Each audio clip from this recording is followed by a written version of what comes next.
સૌપ્રથમ અહીં સબસ્ક્રાઇબ પર ક્લિક કરો, બાજુમાં આવતા બેલ જેવી નિશાની પર ક્લિક કરો. એજ્યુસફર ચેનલના તમામ વિડીયોના અપડેટ્સ આપના ફોનમાં મળતા રહેશે.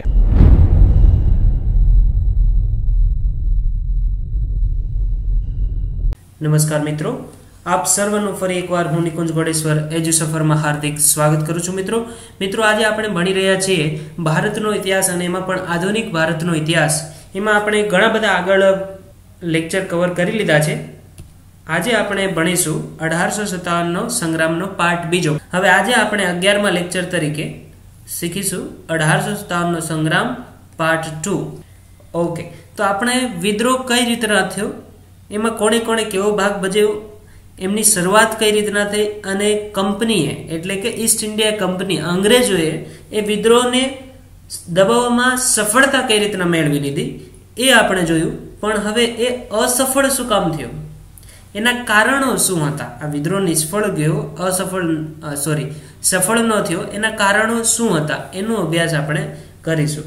તો કે ક્રાંતિકારીઓએ જે ઉદ્દેશ્ય સાથે 1857 ક્રાંતિ કરી હતી, 1857નો સંગ્રામ કર્યો હતો, એમાં એમને સફળતા મળી નહીં. સફળતા મળી નહીં એટલે કે આ વિદ્રોહ અસફળ રહ્યો. તો એનું કારણ શું હતું? તેમના ઘણા બધા કારણો હતા.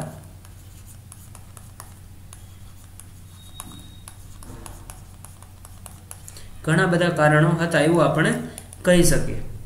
ત્યારે ક્રાંતિકારીઓ જે વિદ્રોહીઓ હતા ભારત માટે લડતા હતા અને અંગ્રેજોને દૂર હટાવવા માંગતા હતા કે અંગ્રેજોને દેશમાંથી ખદેડી મૂકીએ અમે અને દેશને સ્વાધીન કરીએ એવું વિચારતા હતા.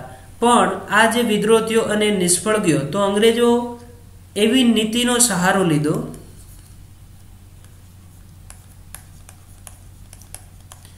નીતિના સહારે અંગ્રેજો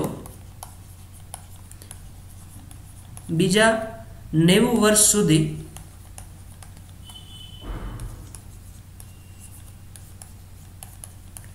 ભારતને ગુલામ બનાવીને રાખ્યું.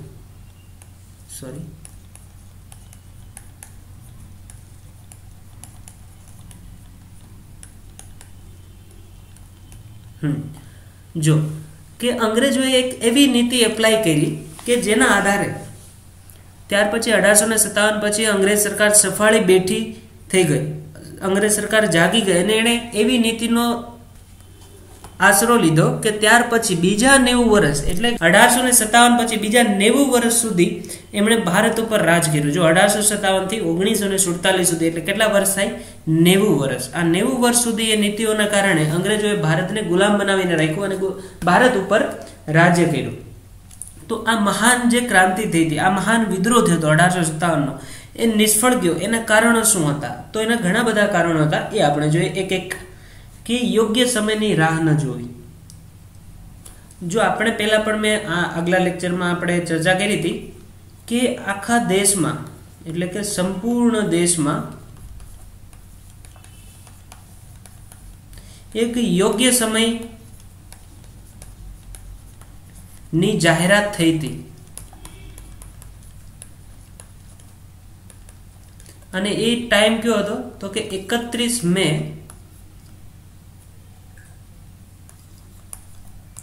1857. આ 31 મે 1857 તારીખ ફિક્સ હતી કે આ તારીખે સંપૂર્ણ દેશમાં વિદ્રોહ કરવાનો હતો. પણ શું થયું કે ઘણા બધા સૈનિકોએ આ તારીખ જે ફિક્સ તારીખ હતી 31 મે એ પહેલા વિદ્રોહ કરી દીધો અને 31 મે પહેલા વિદ્રોહ થવાથી અંગ્રેજોને ઘણો બધો ફાયદો થઈ ગયો. કઈ રીતના? તો એ આપણે સમજીએ. આખા દેશમાં એક જ દિવસે, તમે વિચારો કે આખા દેશમાં એક જ દિવસે વિદ્રોહ થાય તો અંગ્રેજો કઈ જગ્યાએ પહોંચી શકે? એક પણ જગ્યાએ પહોંચી ન શકે. તો એનું સૈન્ય બળ ખૂબ ઓછું હતું. એમાં જે સૈનિકો હતા એ ભારતીય સૈનિકો હતા. એનું જે અંગ્રેજ સૈનિકો હતા એ બહુ ઓછા હતા અને ભારતીય સૈનિકો હતા. પણ જો એક જ દિવસે આ ક્રાંતિ થઈ હોત, આ એક જ દિવસે આ વિદ્રોહ થયો હોત તો એ સંપૂર્ણ ભારતમાં કવર ન કરી શકત અને એ ત્યાં હારી જાત અને પછી દેશ છોડીને ભાગવું પડે. પણ એને ફાયદો શું થઈ ગયો કે જે ભારતીય વિદ્રોહીઓ હતા એમને યોગ્ય સમયની રાહ ન જોઈ અને એમણે 31 મે 1857 જે ફિક્સ તારીખ હતી ત્યાર પહેલા વિદ્રોહ ચાલુ કરી દીધો. આપણે આગળ જોયું કે 10 મે 10 મે 1857 સૈનિકોએ વિદ્રોહ કરી દીધો હતો. સૈનિકોએ જોશમાં આવીને વિદ્રોહ કરી દીધો. જો આ એક ભૂલ હતી સૈનિકોની. આ ભૂલના કારણે આ યોજના અધૂરી રહી ગઈ કે સંપૂર્ણ દેશમાં એક સાથે વિદ્રોહ કરવાની જે યોજના બનાવેલી હતી બધા જ ભેગા મળીને, એ યોજના અધૂરી રહી ગઈ અને નિશ્ચિત સમયનું પાલન ન થવાને કારણે દેશના બધા અલગ અલગ રાજ્યોમાં અને અલગ અલગ ક્ષેત્રોમાં ક્રાંતિની શરૂઆત અલગ અલગ દિવસે થઈ ગઈ કે એક દિવસે થવાની હતી એના બદલે ક્યાંક 5 તારીખે ચાલુ થઈ ગયો વિદ્રોહ, ક્યાંક 10 તારીખે વિદ્રોહ ચાલુ થઈ ગયો, ક્યાંક 20 તારીખે ચાલુ થઈ ગયો, ક્યાંક 14 તારીખે ચાલુ થઈ ગયો. આ અલગ અલગ દિવસે વિદ્રોહ ચાલુ થઈ ગયો. એનાથી અંગ્રેજોને ખૂબ ફાયદો થઈ ગયો કે જ્યારે અહીંયા એક વિદ્રોહીને દબાવી દે, ત્યાં બધાને સજા કરી દે, ત્યાં વિદ્રોહીને ડરાવી દે, એટલે એ લશ્કર પાછા બીજા રાજ્યમાં મોકલી દે અને ત્યાં પાછો વિદ્રોહી સામે લડવા માંડે. પણ જો એક જ સાથે એક જ દિવસે બધે વિદ્રોહ ફાટી નીકળો હતો તો અંગ્રેજોનું કાંઈ ચાલત નહીં અને દેશ છોડીને એના પોટકા બાંધીને એના ઇંગ્લેન્ડ ભેગું થવું પડે. આ અલગ અલગ દિવસોમાં જ્યારે વિદ્રોહ ચાલુ થયો તો અંગ્રેજ અધિકારીઓને આનું દમન કરવામાં ખૂબ ફાયદો થઈ ગયો, એ પણ આપણે કહી શકીએ. ઘણા બધા સ્થાન તો એવા પણ હતા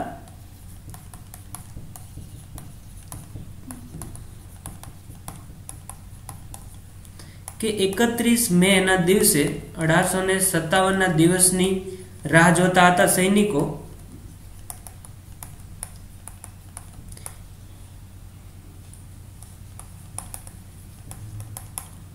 તેમના હથિયાર છીની લેવામાં આવ્યા, હથિયાર લઈ લેવામાં આવ્યા. જો આ સમજ્યા તમે? આ ટોપિક ખૂબ અગત્યનો છે કે ઘણા બધા સ્થાન તો એવા હતા કે ત્યાં સૈનિકો રાહ જોતા હતા કે 31 મે આપણે વિદ્રોહ કરીશું, બધા એક સાથે ભેગા મળીને અંગ્રેજોને આ દેશમાંથી ખદેડી મૂકીશું, ભગવી દેશું. પણ કન્ડિશન એવી ક્રિએટ થઈ કે અંગ્રેજોને ખબર પડી ગઈ કે આ જેટલા અધિકારીઓ છે, જેટલા સૈનિકો છે વિદ્રોહ કરવાના છે 31 મે 1857 ના દિવસે. એટલે એમણે શું કર્યું, બધા સૈનિકો પાસેથી હથિયાર આંચકી લીધા, હથિયાર એની પાસેથી લઈ લેવામાં આવ્યા. એટલે સૈનિકો પંગુ બની ગયા. એટલે એ સૈનિકો તો વિદ્રોહમાં ભાગ જ ન લઈ શક્યા. આ એક સૌથી અગત્યનું કારણ હતું કે યોગ્ય સમયની રાહ ન જોવી. ઇન શોર્ટમાં આપણે એવું કહી શકીએ કે વિદ્રોહ પહેલા ચાલુ થઈ ગયો અને સંપૂર્ણ દેશ એમાં એકતા જળવાઈ ન રહી અને વિદ્રોહ નિષ્ફળ રહ્યો. ત્યાર પછીનું આપણે કારણ જોઈએ કે દેશી રજવાડાનો સાથ ન હતો. જો 1857 જે વિદ્રોહ થયો,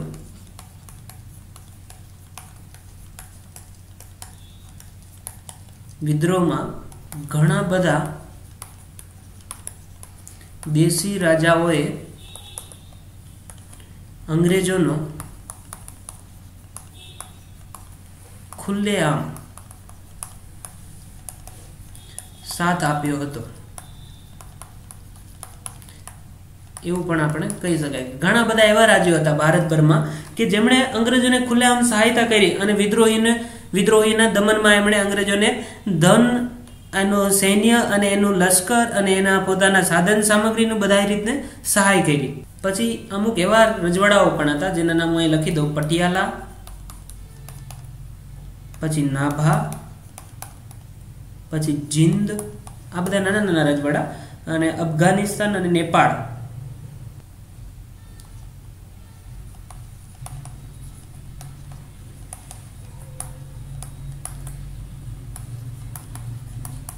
અફઘાનિસ્તાન અને નેપાળના રાજાઓએ સૈનિક સહાયતા તો અંગ્રેજોને કરી જ, પણ તેમણે અંગ્રેજને આર્થિક સહાયતા પણ કરી હતી. જો પટિયાલા, નાભા, જીંદ અને અફઘાનિસ્તાન અને નેપાળના રાજાઓ હતા જે એમણે આની સૈનિક સહાયતા, એના સૈનિકો તો અંગ્રેજોને સહાયતા રૂપિયા આપ્યા કે તમે વિદ્રોહીને દબાવો, અમારા સૈનિકોને લઈ જાઓ, અમને કોઈ વાંધો નથી, અમે ભવિષ્યમાં તમે અમને મદદ કરજો. એવા સંધિ પ્રમાણે આ જે રાજાઓ હતા એમણે સૈનિક સહાયતા અંગ્રેજોને કરી અને એમને જે પૈસાની જરૂર પડી શસ્ત્રો ખરીદવા માટે, આર્થિક મદદની જરૂર પડી, એ પણ આ બધા રાજાઓએ પૂરી પાડી અંગ્રેજોને. એટલા માટે આ વિદ્રોહ નિષ્ફળ ગયો એવું આપણે કહી શકીએ. પછી સૌથી અગત્યનું કારણ હતું કે આ દેશદ્રોહી જે રાજાઓ હતા, આ રાજાઓએ વિદ્રોહીઓનું મનોબળ તોડી દીધું. વિદ્રોહીઓનું મનોબળ તોડ્યું, એવું પણ આપણે કહી શકીએ કે જે દેશમાં જ રહીને રાજ કરતા હતા એમણે દેશવાસીઓનો સાથ ન આપ્યો અને અંગ્રેજોનો સાથ આપ્યો, એટલે આ જે દેશી રાજાઓ હતા એમણે દેશદ્રોહિતાપૂર્ણ ભૂમિકા નિભાવી, એવું પણ આપણે કહી શકીએ. અને એમણે ક્રાંતિકારીઓના મનોબળને તોડી નાખ્યું કે આપણા દેશ માટે આપણે લડીએ છીએ તો આ રાજાઓ આપણને મદદ નથી કરતા અને અંગ્રેજોને મદદ કરે છે. એમ આ અંગ્રેજ સરકારને અને પ્રોત્સાહિત કરી કે આ દેશી રજવાડાઓ એમ પણ કહી શકીએ કે અંગ્રેજ સરકારને પ્રોત્સાહિત કરી કે આ દેશી રજવાડાઓ અંગ્રેજોને આપણને મદદ કરે છે અને ભારતીયોને મદદ નથી કરતા, એટલે આપણા માટે ફાયદા રૂપે છે. એવી રીતના દેશી રજવાડાઓનો સાથ ન હતો આ વિદ્રોહમાં, એટલા માટે આ વિદ્રોહ નિષ્ફળ ગયો. આ પણ એનું એક કારણ હતું. પછી આપણે જોઈએ કે વિદ્રોહમાં સાંપ્રદાયિકતાનો ખેલ ખેલવામાં આવ્યો, તો એ આપણે થોડું સમજી લઈએ. જો આ સાંપ્રદાયિકતાનો ખેલ છે તો એમાં આપણે એમ ન કહી શકીએ કે હિન્દુ અને મુસ્લિમોને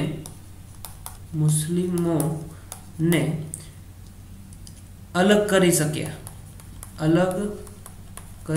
અંગ્રેજો. આ ખોટી વાત છે કે એમને અલગ ના કરી શક્યા, પણ થોડા ઘણા અંશે એમણે સાંપ્રદાયિકતાનો ખેલ ખેલો. એમણે શું કર્યું અંગ્રેજોએ કે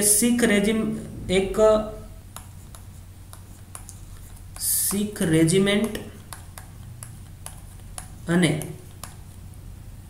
મદ્રાસના સૈનિકોને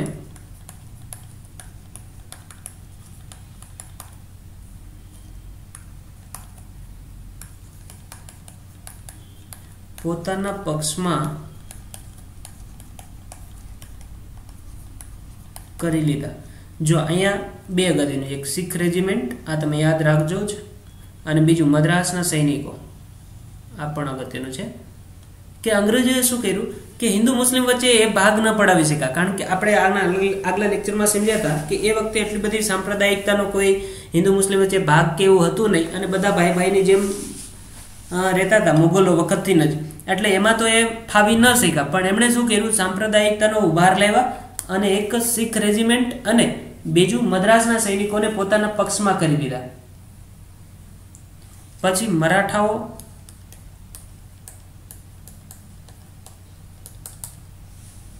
શીખો અને ગોરખાઓને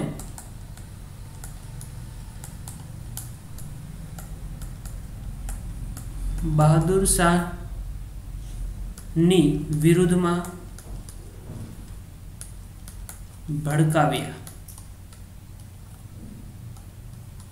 એવું પણ આપણે કહી શકીએ કે અંગ્રેજોએ બીજું એક એ પણ કર્યું કે જે મરાઠા પેલા સરદારો હતા એમને પછી શીખોને અને ગોરખાઓને બહાદુર શાહની વિરુદ્ધમાં ભડકાવ્યા, અને એમણે એવું મહેસૂસ કરાયું કે બહાદુર શાહની હાથમાં ફરી એકવાર સત્તા આવશે, જો દિલ્હીના બાદશાહ બહાદુર શાહ જફર છે એના હાથમાં ફરી એકવાર સત્તા આવશે તો એ હિન્દુ અને શીખો ઉપર અત્યાચાર કરશે. પછી એમણે એવું પણ એક જૂઠું, એક ખોટું ફરમાન આખા પંજાબમાં દાખલ કર્યું કે આ જે 1857ની સંગ્રામની લડાઈ છે એમાં જો બહાદુર શાહ જફરની જીત થશે, એમાં જીત મળી જશે ભારતીયોને, તો એ પ્રત્યેક શીખનો વધ કરશે. જો આ બહુ અગત્યનું છે કે અંગ્રેજોએ પંજાબમાં ખોટું ફરમાન લાગુ કર્યું, એવું પણ આપણે કહી શકીએ કે અંગ્રેજોએ પંજાબમાં એવું ફરમાન લાગુ કરી દીધું કે જો બહાદુર શાહ જફરના હાથમાં ફરી એકવાર સત્તા હાથમાં આવી જશે સંપૂર્ણ ભારતની, તો એ બધા જ શીખોનું વધ કરી દેશે. આ જ રીતના એમણે શું કર્યું, સૈનિકો અને જનસાધારણ જે સામાન્ય માણસો હતા એમને ગુમરાહ કર્યા, અને આ વિદ્રોહને નિષ્ફળ બનાવવામાં એક સાંપ્રદાયિકતાનો ખેલ એમણે ઉભો કર્યો. અહીં હિન્દુ મુસ્લિમ વચ્ચે તો ભાગલા પાડી શકે એમ હતા જ નહીં, એટલે એણે શું કર્યું, એક શીખ રેજિમેન્ટ અને બીજી મદ્રાસના જે સૈનિકો હતા એમને ભડકાવ્યા અને પોતાના પક્ષમાં કરી દીધા. પછી મરાઠાઓ, શીખો અને ગોરખાઓ અને બહાદુર શાહ જફરના વિરુદ્ધમાં એમણે ભડકાવ્યા અને પોતાના પક્ષમાં કરવાની કોશિશ કરી, અને બહાદુર શાહની વિરુદ્ધમાં ઝેર એમણે પાયું.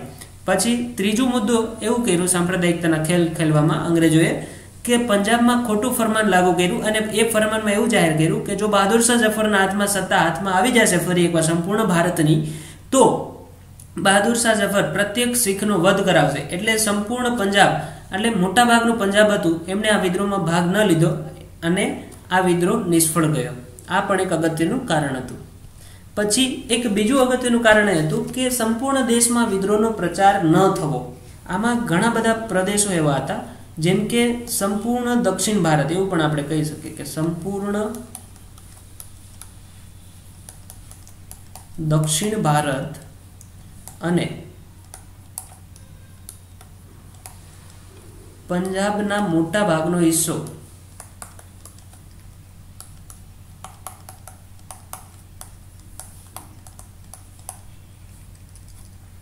આ વિદ્રોહથી અછૂતો રહી ગયો.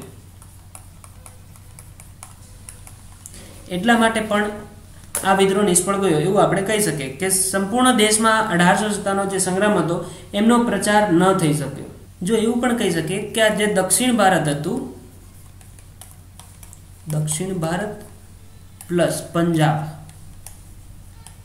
આ બેમાં જો વિદ્રોહની જ્વાળા ભભૂકી ઉઠી હોત દક્ષિણ ભારત અને પંજાબમાં, તો અંગ્રેજોએ પોતાનું લશ્કર અહીંયા દક્ષિણ ભારતમાં અને પંજાબમાં બંને બાજુ પણ એને મોકલવું પડત અને એ ત્યાં પહોંચી ન શકત અને એ ત્યાં એને નામોશીભરી હાર મળત આ વિદ્રોહમાં અંગ્રેજોને. પણ આવું થયું ને, એને દક્ષિણ ભારત અને પંજાબ આ બે પ્રદેશો આ વિદ્રોહમાં ભાગ ન લીધો અને અંગ્રેજો આમાં ફાવી ગયા. ઇન શોર્ટ આપણે એવું કહી શકીએ કે સંપૂર્ણ દેશમાં વિદ્રોહનો પ્રચાર ન થયો હતો એટલે પણ આ વિદ્રોહ એક નિષ્ફળ ગયો. એ પણ એનું એક અગત્યનું કારણ છે. પછી આપણે એવું પણ કહી શકીએ કે શસ્ત્રો અને સાધનોનો અભાવ હોવો. આ કોના પક્ષે? તો કે ભારતીયોના પક્ષે. ભારતીયો પાસે શસ્ત્રો અને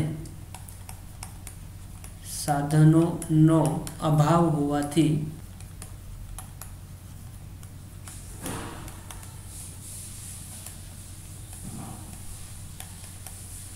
વિદ્રોહ નિષ્ફળ ગયો. કે ભારતીયો પાસે શસ્ત્રો અને સાધનોનો અભાવ હોવાથી વિદ્રોહ નિષ્ફળ ગયો. આપણે એવું કહી શકીએ કે ભારતીયોએ આ ક્રાંતિ તો કરી દીધી, વિદ્રોહ તો કર્યો, પણ એમની પાસે આર્થિક દ્રષ્ટિથી એક કમજોર હતા.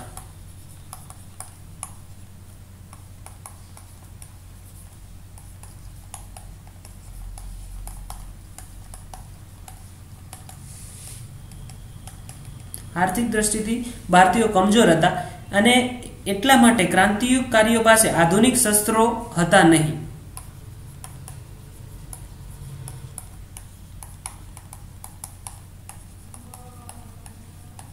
એ પણ એક વિદ્રોહનું નિષ્ફળતાનું કારણ હતું એવું આપણે કહી શકીએ.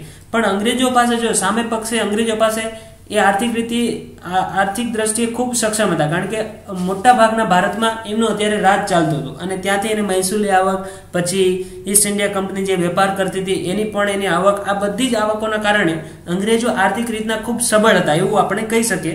એટલા માટે એમની પાસે આધુનિક શસ્ત્રો અને તોપો હતી. તો ભારતીયો પાસે આધુનિક શસ્ત્રો તો હતા જ નહીં બિલકુલપણે.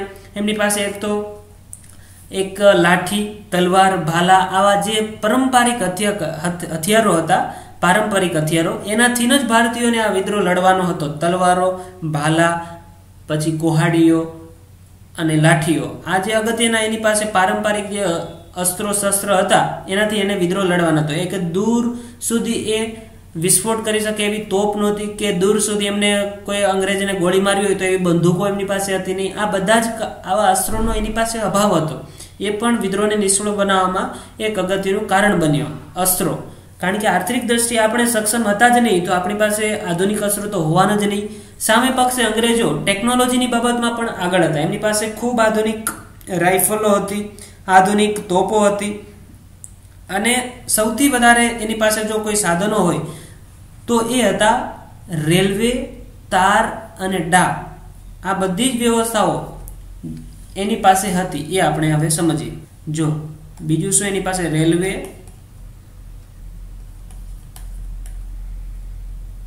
પછી તારની સુવિધા સંદેશો મોકલવા માટે, અને પરિવહન અને સંચારની સુવિધા.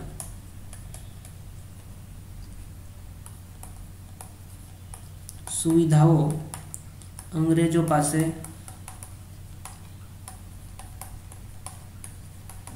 હતી એવું આપણે કહી શકીએ. જો આ સુવિધાઓને કારણે પણ આપણે એમની પાસે વામણા સાબિત થયા. શું કામ? કારણ કે રેલવે અંગ્રેજો પાસે હતી. સંપૂર્ણ અધિકાર કોનો હતો? અંગ્રેજોનો. એટલે શું, એક જગ્યાએથી બીજી જગ્યાએ કોઈ સાધન, વસ્તુ કે હથિયાર કે પછી સૈનિકોને મોકલવા હોય તો અંગ્રેજો ફટાફટ રેલવેમાં બેસાડે, ફટાફટ રેલવેમાં એ બધા સાધન અથવા જથ્થો ભરે અને એક પ્રદેશમાંથી બીજા પ્રદેશમાં જ્યાં વિદ્રોહ ફાટી નીકળ્યો હોય ત્યાં એ વસ્તુ ટ્રાન્સપોર્ટેશનથી મોકલી દે. એટલે એક જલ્દીથી આ બધી વ્યવસ્થા અરેન્જમેન્ટ થઈ જાય. અને ભારતીય પક્ષે આ રેલવેનો અભાવ હતો એટલે એને ચાલીને અથવા બળદગાડા કે ઘોડાગાડીમાં એ રીતના જવું પડે. એટલે આ એક જગ્યાએથી બીજી જગ્યાએ સૈનિકો પહોંચી ન શકે, ત્યાં સામે અંગ્રેજો પહોંચી જાય અને પછી વિદ્રોહને દબાવી દે અથવા નિષ્ફળ બનાવી દે. આ પણ એક અગત્યનું. પછી સંદેશાઓ મોકલવા માટે એમની પાસે તારની સુવિધા હતી, પરિવહન કરવા માટે સારા સાધનોની સુવિધા હતી. આ બધા જ સાધનોના કારણે પણ આપણે એમ કહી શકીએ કે 1857ના સંગ્રામ નિષ્ફળ રહ્યો. આ બધા સાધનો અંગ્રેજો પાસે હતા કારણ કે આર્થિક રીતના સમૃદ્ધ હતા અને સંપૂર્ણ મોટા ભાગના ભારતમાં એમનું રાજ ચાલતું હતું. એટલા માટે આ વિદ્રોહ નિષ્ફળ ગયો અને આપણે એમાં આ વિદ્રોહને સફળ બનાવી ન શકે એવું પણ આપણે કહી શકીએ. પછી એવું પણ કહી શકીએ કે સૈન્યમાં અંતર હોવું. જો વિદ્રોહીઓ હતા, આ હું સમજાવું કે વિદ્રોહીઓ બધા જ ભારતીય હતા. હવે સામે પક્ષે બીજા મુદ્દાથી હું સમજાવું કે જે અંગ્રેજ હતું, અંગ્રેજ સૈન્ય,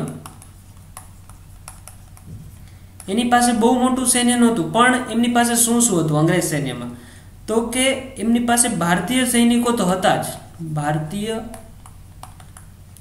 સૈનિકો પ્લસ એમની પાસે અંગ્રેજ સૈનિકો,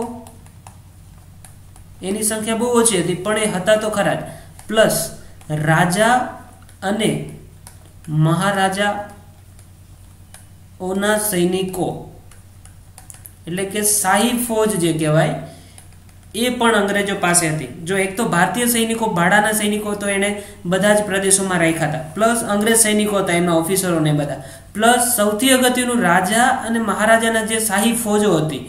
કોઈ પણ રાજ્ય એમની પાસે સહાયક સંધિ ને એ બધી સંધિઓ કરી હોય તો એ જે રાજા મહારાજા હતા એના સૈનિકો પણ અંગ્રેજોની પાસે હતા.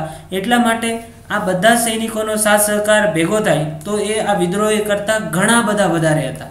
તો વિદ્રોહીઓ જો આટલા હોય કે 20-25,000 તો સામે આ રાજા મહારાજાની ફોજ, પછી અંગ્રેજોની ફોજ અને ભારતીય સૈનિકોને ભાડા ઉપર રાખેલા એવા સૈનિકોની ફોજ આટલી હતી. મીન્સ એનાથી 3 કે 4 ગણા એ સૈનિકો હતા અંગ્રેજ સૈન્ય પાસે. એટલા માટે પણ આ વિદ્રોહ નિષ્ફળ ગયો એવું આપણે કહી શકીએ. આ પણ એક અગત્યનું કારણ હતું. પછી આપણે જોઈએ કે આ 1857નો સંગ્રામ થયો, ક્રાંતિ થઈ, એના પરિણામો શું આવ્યા? જો તાત્કાલિક દ્રષ્ટિએ આપણે જોઈએ તો આ 1857નો જે સંગ્રામ થયો એ અસફળ રહ્યો, એ સફળ ન થયો અને અંગ્રેજોને આપણે દેશમાંથી ખદેડી ન શક્યા. એટલે આપણને નિષ્ફળતા મળી. તાત્કાલિક કારણમાં આપણે જો વિચારવું હોય તો આપણને અહીંયા હું લખી દઉં કે તાત્કાલિક દ્રષ્ટિએ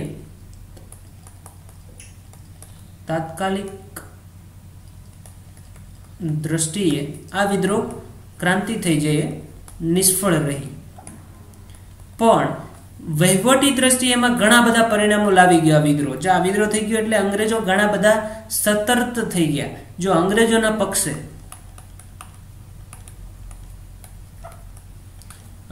પક્ષે શું ફેરફાર થયા, એમની વહીવટની નીતિમાં શું ફેરફાર થયા અને આ વિદ્રોહ કે ક્રાંતિના પરિણામો શું આવ્યા એનો આપણે અભ્યાસ કરીએ. કે સત્તાનું હસ્તાંતરણ થઈ ગયું. કે જો 1857નો સંગ્રામ થયો એટલે જે ઈસ્ટ ઇન્ડિયા કંપની પાસે સત્તા હતી, ઈસ્ટ ઇન્ડિયા કંપની પાસે જે સત્તા હતી એ ક્યાં ચાલી ગઈ? તો કે બ્રિટિશ તાજ પાસે સત્તા ચાલી ગઈ. બ્રિટિશ તાજ પાસે.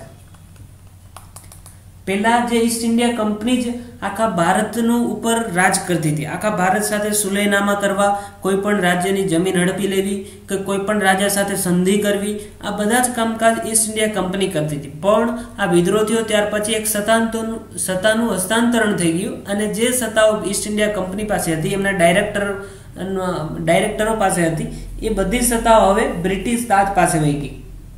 એટલે કે બ્રિટિશ સરકારના હાથોમાં ચાલી ગઈ. આના માટે એક ભારત શાસન અધિનિયમ પારિત કરવામાં આવ્યો ભારત શાસન અધિનિયમ 1858 આ એક અધિનિયમ પારિત કરવામાં આવ્યો અને આ અધિનિયમ પ્રમાણે સંપૂર્ણ ભારતની સત્તાનું હસ્તાંતરણ થઈ ગયું અને એ બ્રિટિશ સરકારના હાથોમાં ચાલી ગઈ. હવે ભારત ઉપર શાસન પ્રત્યક્ષ બ્રિટિશ શાસન પ્રમાણે થવા માંડ્યું, બ્રિટિશ નીતિ પ્રમાણે થઈ ગયું. અત્યાર સુધી એનું શાસન પ્રત્યક્ષ રીતે કોણ કરતું હતું તો કે ઈસ્ટ ઇન્ડિયા કંપની. પણ આ ભારત શાસન અધિનિયમ 1858 પાસ થયો ત્યાર પછી આ જે બ્રિટિશ નીતિઓ હતી એના પ્રમાણે ભારત ઉપર શાસન થવા લાગ્યું. એક સત્તાનું હસ્તાંતરણ થઈ ગયું એવું આપણે કહી શકીએ. પછી કંપનીમાં જે બોર્ડ ઓફ કંટ્રોલ હતું, જે એક વહીવટ કરનારું એક આખું બોર્ડ હતું, એમાં ઘણા બધા સભ્યો હતા, એમનું વિઘટન થઈ ગયું આ ભારત શાસન અધિનિયમ પ્રમાણે અને એમના સ્થાને the secretary of state for India, જો આ એક અગત્યનું એ હું લખી દઉં, the secretary of the secretary of state four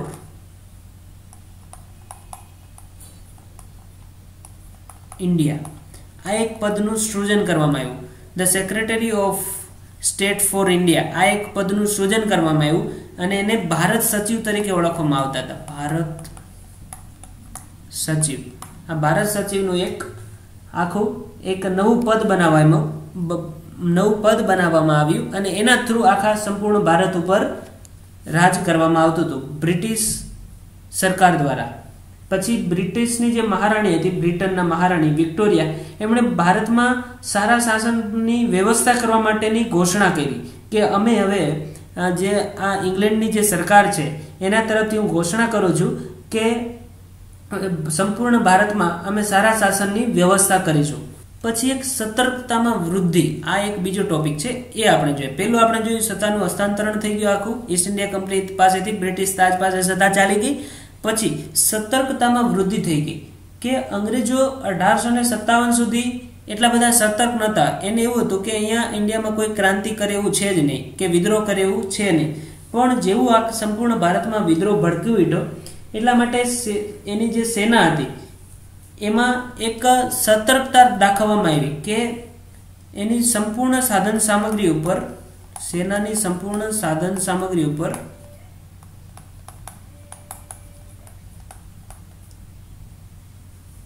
એકાધિકાર કરી લીધો. એટલે કે કોઈ પણ ભારતીયને ઊંચા પદ ઉપર એની નિમણૂક ન કરવી કે કોઈ પણ ભારતીયની નીચે ઘણા બધા સૈનિકોને રાખવા નહીં, તો કોઈ દિવસ એ વિદ્રોહ કરે અને ફરી પાછું અંગ્રેજોને ભવિષ્યમાં કોઈ વિદ્રોહનો સામનો કરવો પડે. એટલા માટે એમણે શું કર્યું કે સંપૂર્ણ જે સાધન સામગ્રી હતી સેનાની એના ઉપર એકાધિકાર કરી લીધો અને કોઈ પણ ભારતીયને ઉચ્ચ સૈનિક પદ પ્રદાન કરવાનું નહીં. એ પણ હું લખી દઉં, ઉચ્ચ સૈનિક પદ ન આપવું. કોને? તો કે ભારતીયને. આવું પણ એક સૈન્યમાં ઠરાવ પસાર કરવામાં આવ્યો અને એના આધારે અંગ્રેજોએ ભારતીયો સાથે એક ભેદભાવવાળું વર્તન કરી દીધું અને એને સતર્ક બની ગયા કે કોઈ પણ સૈનિક છે, ભારતીય સૈનિક, એમને સૈન્યમાં ઊંચું પદ ન આપવું, નહીં તો પછી ભવિષ્યમાં આપણા માટે ખતરો બની શકે છે. આ નીતિના કારણે જ અંગ્રેજોને ઘણો બધો ફાયદો થઈ ગયો, કારણ કે કોઈ પણ ભારતીય સૈનિક હતો એ સત્તામાં ઊંચા પદ ઉપર જતો નહીં, જમાદારથી ઉપરના પદ સુધી જઈ ન શકતો હતો. એટલા માટે ઘણા વર્ષો સુધી પછી અંગ્રેજોએ ભારતને ગુલામ બનાવી નાખ્યું, લગભગ 90 વર્ષ સુધી. આ પણ એક કારણ હતું. એનું પરિણામ આવ્યું કે સતર્કતામાં વૃદ્ધિ થઈ ગઈ. પછી શસ્ત્રો ઉપર પ્રતિબંધ લગાડી દીધો. ત્રીજું પરિણામ એ આવ્યું આ વિદ્રોહનું કે શસ્ત્રો ઉપર પ્રતિબંધ. આ હું સમજાવું તમને કે અંગ્રેજ સરકારે ભારતની સાધારણ જનતાને શસ્ત્ર ઉપર પ્રતિબંધ લગાડી દીધો કે સાધારણ જનતાને શસ્ત્ર રાખવા ઉપર પ્રતિબંધ લગાડી દીધો. આનું કારણ શું હતું કે સાધારણ જનતા શસ્ત્રો રાખે તો વળી પાછું ક્યારેક ભવિષ્યમાં એ અંગ્રેજો ઉપર હુમલો કરી શકે, કે અંગ્રેજ શાસનની વિરુદ્ધ એકઠા થાય અને એક ફરી પાછો વિદ્રોહ કરી શકે. પણ જેવો આ વિદ્રોહનું અંગ્રેજોની તરફમાં પરિણામ આવ્યું, અંગ્રેજો જીતી ગયા અને વિદ્રોહીને શાંત પાડી દીધા અને વિદ્રોહને દબાવી દેવામાં આવ્યો, તો તરત જ એમણે શસ્ત્રો ઉપર પ્રતિબંધ રાખી દીધો. એવો કાયદો બનાવી નાખ્યો કે કોઈ પણ ભારતીય સામાન્ય જનતાએ શસ્ત્રો રાખવા નહીં. અને એક ખતરનાક એવું પણ રૂપાંતરણ થઈ ગયું શક્તિનું કે જે ભારતીયોની આક્રમક શક્તિ હતી એને પૂર્ણ રૂપે એમણે પંગુ બનાવી દીધી. એવું પણ આપણે કહીએ કે આક્રમક શક્તિ હતી ભારતીયોની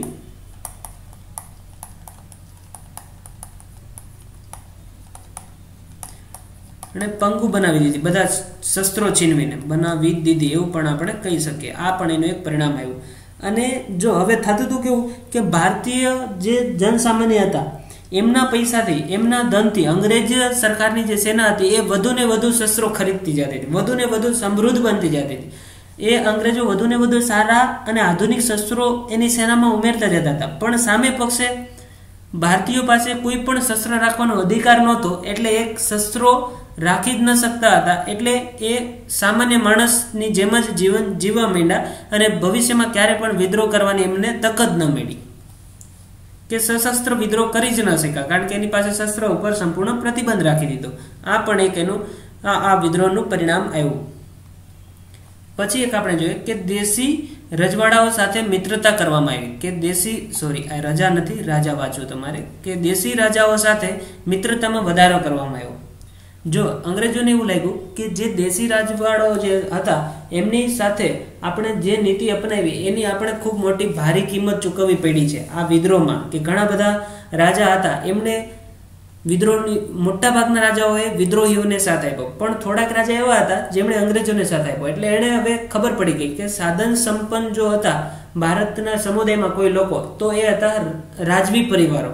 તો એમની સાથે ખૂબ સારા સંબંધો એને વિકસિત કર્યા. એટલે ભવિષ્યમાં જ્યારે પણ વિદ્રોહ થાય તો એમનો એને સપોર્ટ મળી રહે અને એ કોઈ પણ એને યોગ્ય નેતાઓ મળે ને વિદ્રોહીઓને, તો એ ફરી પાછા આપણી સામે જીતી ન શકે અને આપણે આ દેશ ઉપર વધારે વર્ષો સુધી રાજ કરી શકે. એટલે એણે શું કર્યું કે દેશી જે રજવાડાઓ હતા, જે રાજાઓ હતા, એમની સાથે મિત્રતાના સંબંધો વિકસાવ્યા. આ તમને હવે સમજાઈ ગયો હશે. ત્યાર પછી આપણે જોઈએ કે જે આ ક્રાંતિ થઈ, 1857 ક્રાંતિ અથવા વિદ્રોહ થયો, સંગ્રામ થયો, એમના પરિણામો ભારતીયના પક્ષે શું આવ્યા, ભારતીયોને એનાથી શું ફાયદો થયો એ હવે આપણે જોઈએ. જો આત્મબળમાં વૃદ્ધિ, આ પહેલું સૌથી અગત્યનો ફાયદો થયો હોય ભારતીયોને તો હતું આત્મબળમાં વૃદ્ધિ. એવું તમને સમજાવું. જો તત્કાલ લક્ષ્ય જે હતું આપણું કે અંગ્રેજોને દૂર ફેંકી દેવા અને આપણા સ્વતંત્ર બની જવું, એ લક્ષ્ય આપણે પ્રાપ્ત ન કરી શક્યા. પણ આ ક્રાંતિએ ભારતીયોના મનમાં આત્મબળની વૃદ્ધિ કરી હતી અને એની સુસુપ્ત ચેતના અને સ્વતંત્રતા પ્રાપ્તિ માટે એમને જાગૃત કર્યા હતા. કે સ્વતંત્રતા પ્રાપ્તિ માટે તેમને જાગૃત કર્યા. આ વિદ્રોહ થયો તો આમનું એક આ સારું પરિણામ એ પણ આવ્યું કે જે ભારતીયો હતા એમને એક જાગૃતિ માટેનું આ એક કારણ બન્યું વિદ્રોહ, કે આ જે વિદેશીઓ છે, જે અંગ્રેજો છે, એ હંમેશા આપણું શોષણ કરતા આવ્યા છે. તો હવે આપણે જાગૃત થઈને સંગઠિત થઈને ભેગા મળીને ફરી પાછો આગળ એક નવો વિદ્રોહ કરીશું અને ધીમે ધીમે અંગ્રેજોનો વિરોધ વધારતા ગયા અને ધીમે ધીમે ગાંધીજી ને બધા ગાંધી યુગ ને બધું આખો યુગ આવ્યા અને ધીમે ધીમે આત્મબળમાં આપણી વૃદ્ધિ થઈ. એટલે આ બધા પરિવર્તનો આવ્યા અને અંગ્રેજો સામે વિરોધ વધતો ગયો. આ એક સૌથી અગત્યનું કારણ હતું કે ભારતીયોની અંદર આત્મબળમાં વૃદ્ધિ થઈ. પછી બીજું એક પરિણામ આવ્યું ભારતીયોના પક્ષે, એ હતું રાજનીતિક જાગૃતિ. જો પરાધીનતા પહેલા શું હતું, પરાધીનતા જે હતી એને ભારતીયોએ પોતાની નિયતિ માની લીધી હતી. ભારતીયો પોતાની નિયતિ એટલે નસીબ માની લીધું હતું.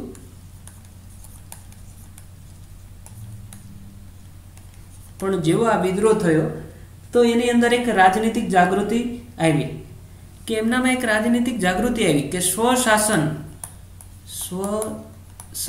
અથવા સ્વતંત્રતા ભારતીયોને મળી શકે છે જો ભારતીયો ફરી એકવાર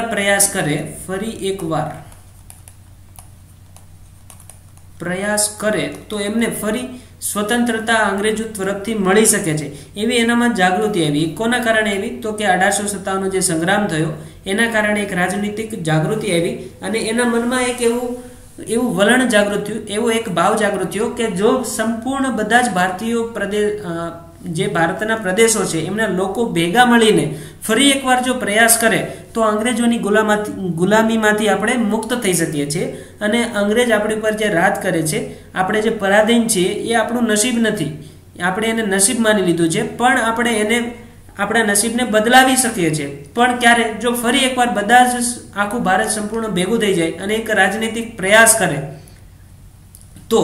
એટલા માટે એવું પણ કહી શકીએ કે 1857ના સંગ્રામના કારણે રાજનીતિક જાગૃતિ ભારતીયોની અંદર જાગૃત થઈ. પછી સંગઠન માટેની શીખ મળી એવું આપણે કહી શકીએ.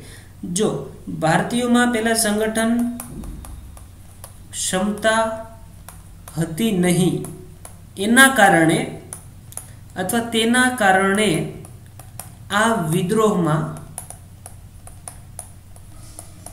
નિષ્ફળતા મળી એવું આપણે કહી શકીએ. સૌથી અગત્યનું કારણ હોય તો આ કે સંગઠન ક્ષમતાનો અભાવના કારણે ભારતીયોને નિષ્ફળતા મળી. જો સંગઠનનો અભાવ નહોતો, એક સંચાર વ્યવસ્થા અને સૂચના ને આ બધું જ ભારતીયો પાસે આ સંચાર વ્યવસ્થા એની ઉપર એકાધિકાર નહોતો, પણ ઘણો બધો એક મોટો માસ હતો આપણી પાસે, ઘણો બધો એક મોટો સમુદાય હતો કે જે સંગઠિત થઈ જાય અને અંગ્રેજોના પક્ષથી લડવાનું બંધ કરી દે. જો ભારતીય સૈનિકો અને એક સંગઠન બનાવે કે બધા જ ભારતીયો એક થઈ જાય અને જો અંગ્રેજો ઉપર વાર કરે, અંગ્રેજો ઉપર વિરુદ્ધમાં વિદ્રોહ જાહેર કરી દે બધા જ ભારતીય સૈનિકો, તે પછી ભલે રાજા મહારાજાની ફૌજના સૈનિકો હોય કે અંગ્રેજની ફૌજના સૈનિકો હોય, પણ બધા જ ભેગા મળીને એક અંગ્રેજો સામે વિદ્રોહની ભાવના ભડકી હતી એને ઊંચા સ્વરોથી ઘોષણા કરે અને સંગઠિત થઈને જો ફરી એકવાર પ્રયાસ કરે તો એ અંગ્રેજોની ગુલામીમાંથી મુક્ત થઈ શકે.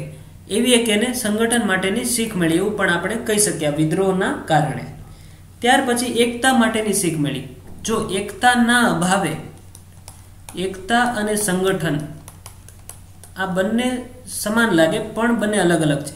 એકતા એટલે કે જો શીખ રેજિમેન્ટ અને દક્ષિણ ભારતના જે લોકો હતા એ આ વિદ્રોહીને સાથ ન દીધો, એ એક ન બની શક્યા એટલે અંગ્રેજો ફાવી ગયા. પણ જો શીખ રેજિમેન્ટના સભ્યો અને દક્ષિણ ભારતના જે લોકોએ સાથ ન દીધો હતો વિદ્રોહીને, જો એમણે ભાગ દીધો હોત પોતાનો અને એ એક બની ગયા હોત આ સંપૂર્ણ ભારતના લોકો, તો અંગ્રેજોને જીતવું મુશ્કેલ થઈ જાત અને એમાં ભારતીયોનો 100% ચોક્કસપણે એમનો વિજય થાત. પણ આ એકતાના કારણથી જ આપણે વિદ્રોહ હારી ગયા એવું પણ આપણે કહી શકીએ. એટલા માટે એક એકતા માટેની શીખ આ વિદ્રોહમાંથી ભારતીયોને શીખવા મળી. પછી સ્વતંત્રતા આંદોલનની દ્રષ્ટિનો વિકાસ થયો. એ કઈ દ્રષ્ટિએ? તો કે જે આંદોલન થતા હતા એમાં 1857ના સંગ્રામમાં જે વ્યક્તિઓએ મહત્વનો ભાગ ભજવ્યો હતો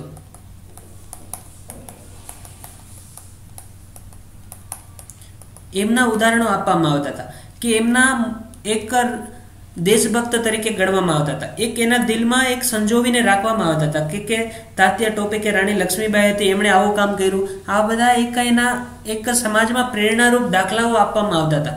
એટલે એક સ્વતંત્ર આંદોલન જ્યારે થતું હતું ત્યારે આ વિદ્રોહના ઘણા બધા સારા પાસાઓ ભારતીય જનતાની વચ્ચે રાખવામાં આવતા હતા. એટલે આ વિદ્રોહ એક સ્વતંત્ર આંદોલનની દ્રષ્ટિએ વિકાસ થયો.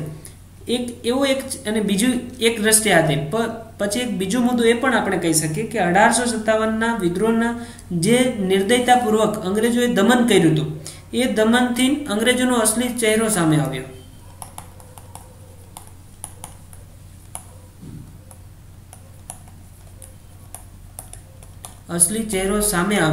એટલા માટે એક સ્વતંત્ર બનવા માટેની પણ એક ઝંખના ભારતીય સમુદાયમાં જોવા મળી કે અસલી ચહેરો અંગ્રેજોનો ભારતીયો સામે આવી ગયો અને એનો ક્રૂરતાપૂર્વક વ્યવહાર જોઈને ભારતવાસીઓ અંગ્રેજોને દેશની બહાર નીકાળવા માંગતા હતા અને એક નવી દ્રષ્ટિ મળી કે અંગ્રેજો જ આપણા સાચા દુશ્મન છે એવી એક ભાવનાનો વિકાસ થયો અને સ્વતંત્રતા આંદોલન આગળ ચાલ્યું. આ બધા જ કારણોને લીધે આ શું કામ આ પરિણામો આવ્યા કે 1857ના સંગ્રામમાં આપણે નિષ્ફળ ગયા એટલા માટે આ ભારતીયોને આ બધી શીખ મળી.